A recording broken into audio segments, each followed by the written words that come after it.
18 अगस्त 1945 दुनिया को बताया गया कि एक विमान ताइवान में क्रैश हो गया और उसी आग में जलकर मर गए भारत के सबसे रहस्यमयी क्रांतिकारी सुभाष चंद्र बोस। लेकिन सवाल आज भी जिंदा है। अगर नेताजी सच में मर गए थे तो उनकी बॉडी भारत क्यों नहीं लाई गई? अगर वो जिंदा थे तो इतने साल कहां रहे? और आखिर क्यों आज तक उनकी मौत भारत का सबसे बड़ा रहस्य मानी जाती है? कुछ लोग कहते हैं नेताजी विमान हादसे में मारे गए, कुछ कहते हैं वो सोवियत रूस पहुंच गए थे, और कुछ लोगों का दावा है वो भारत वापस लौटे, लेकिन एक साधु बनकर। आज की इस डॉक्यूमेंट्री में हम जानेंगे नेताजी सुभाष चंद्र बोस की मौत का सच, एक ऐसा सच जो इतिहास की धुंध में आज भी छिपा हुआ है। साल 1945, दूसरा विश्व युद्ध खत्म होने वाला था। जापान हार चुका था और आजाद हिंद फौज भी बिखरने लगी थी। नेताजी समझ चुके थे कि अब हालात बदल चुके हैं, लेकिन उन्होंने हार मानने से इनकार कर दिया। कहा जाता है कि नेताजी जापान से निकलकर सोवियत रूस जाना चाहते थे ताकि वहां से भारत की आजादी की लड़ाई जारी रख सकें।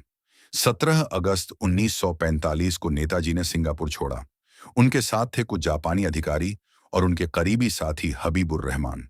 अगले दिन 18 अगस्त 1945 ताइवान के ताई होकू एयरपोर्ट से एक जापानी बॉम्बर विमान ने उड़ान भरी, लेकिन उड़ान भरने के कुछ ही सेकंड बाद विमान का इंजन फट गया।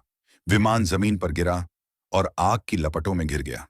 रिपोर्ट्स के मुताबिक नेताजी गंभीर रूप से जल चुके थे। उन्हें तुरंत मिलिट्री हॉस्पिटल ले जाया गया।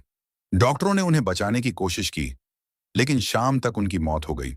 विकिपीडिया+1 यही वो कहानी है जो भारत सरकार कई सालों तक आधिकारिक सच मानती रही, लेकिन असली रहस्य यहीं से शुरू होता है, क्योंकि नेताजी की मौत के बाद न तो उनकी कोई साफ तस्वीर सामने आई और न ही उनकी बॉडी भारत लाई गई। बस कहा गया कि उनका अंतिम संस्कार कर दिया गया और उनकी अस्थियां जापान के रेंकोजी मंदिर में रख दी गई।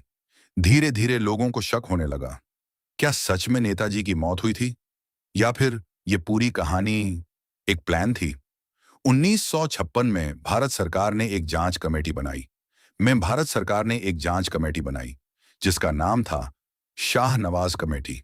इस कमेटी ने कई गवाहों से पूछताछ की, विमान हादसे से बचे लोगों से भी। ज्यादातर गवाहों ने यही कहा कि नेताजी विमान हादसे में मारे गए थे, जिसका नाम था शाहनवाज कमेटी। इस कमेटी ने कई गवाहों से पूछताछ की, विमान हादसे से बचे